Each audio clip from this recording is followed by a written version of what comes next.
Hi, I'm John. Welcome to Edgestone Studios. If you've watched my channel before, and if you haven't, welcome. You know that I'm not sponsored by anybody, and I don't tend to say, come on, subscribe, you must subscribe.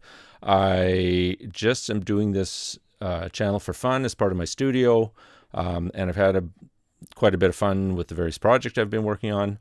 But today I'm going to mix it up a bit because I am going to ask for something from you. But before that, let me give you a bit of background. So the year was 1984. I was 20 years old. I was living in Duncan, BC on Vancouver Island. It was a dinky little town that I just did not want to stay in. And I bought myself my first synthesizer, which was a Korg Poly 800, non-velocity sensitive, 8-note total polyphony, but really 4 if you want to use both oscillators. And I bought it so I could jam with my friends who were musicians because I wanted to be involved in music somehow. I was always quite passionate about music. And that year I went to Vancouver. I moved away from home to go to BCIT and take a computer systems program. And while I was there, I realized that this is incredibly boring. It was basically like being a glorified accountant, except you got to type things into a computer instead. And I quit after after the first year. And my friends who had moved over from the island and another fellow that we'd met who was a guitarist moved into a house in Surrey and formed a band. And at this point in time, I'd been playing synthesizer for about a year. I had 0 lessons. I had no ability to read sheet music. I was trying to learn things by ear, and I wasn't even very good at translating what I heard into what I was thinking I wanted to hear. I had not a very good pitch, let's say. So long and the short of it is that didn't go very well. 4 guys in a house out in Surrey that was always messy, and I eventually moved out and decided that I had to find another way that I could support myself and at the same time have time to learn how to play an instrument because I really could not play. So I decided I would go to Vancouver Community College in their music program because they had a music program and I could get a student loan. And since I would have a student loan, I'd have some funds so I could live and I could learn how to play an instrument. And so I took a theory course and I barely taught myself 2 songs on keyboards.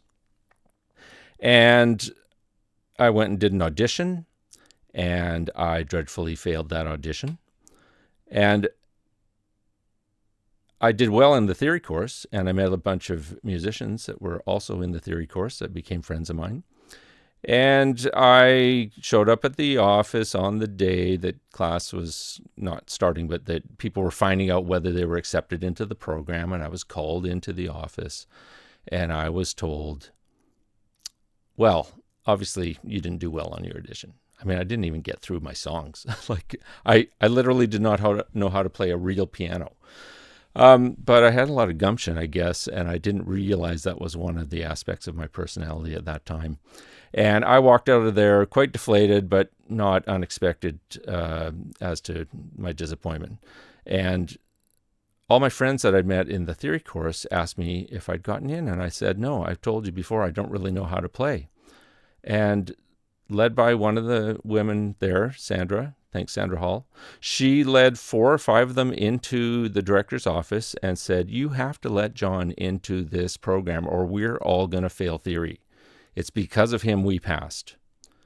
And lo and behold, he called me back in and said, okay, obviously you've got some friends here, and I'm going to give you a provisional acceptance into the Jazz Pop Studies program.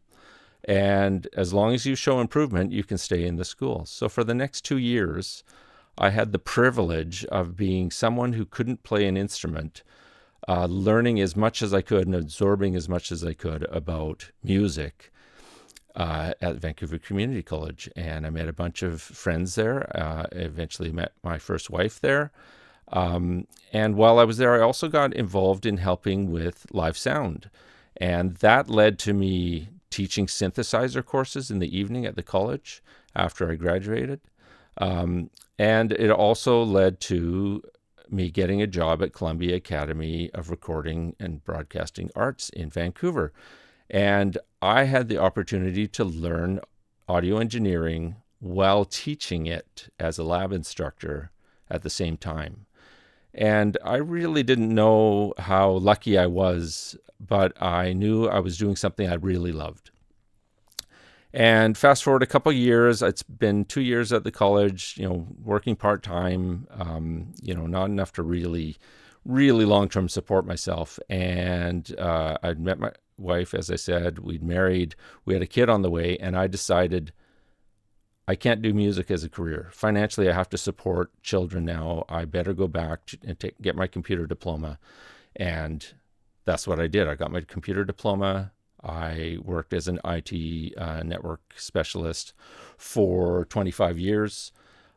In 2002, when I got separated, I finally decided it was time to get back into music because I had completely dropped music entirely. I didn't play a note of anything. Well, maybe occasionally fiddled on piano once in a while, but didn't own any synthesizers anymore.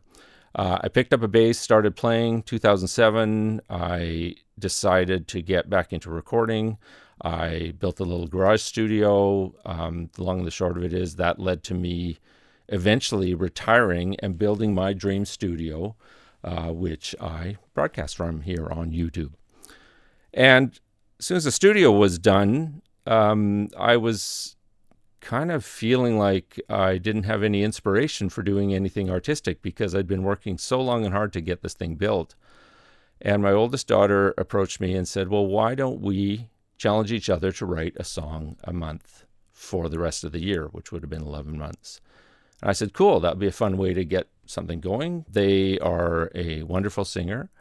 And I had no idea that Candace, my daughter, that their lyrical capability was so incredible. And we ended up accidentally forming a band, and we called ourselves Waveform Mountain, and we wrote a 12-song synth-based, MIDI production-based album. And today is the day our first single from our upcoming album has just released on streaming and is now available as well on YouTube as a lyric video. And I just can't believe the journey I've been on to get me from that 20-year-old guy who thought, hey, I could just buy this keyboard and somehow magically learn to play an instrument and somehow magically have the ability to make cool music and somehow get it recorded and somehow get on a label and somehow get it out there. And here I am 40 years later on the verge of being 60, and I've literally just released my first single, and I've got a full album coming out this year, and I couldn't be more proud of what the two of us have put together. I mean, I get emotional when I think about it.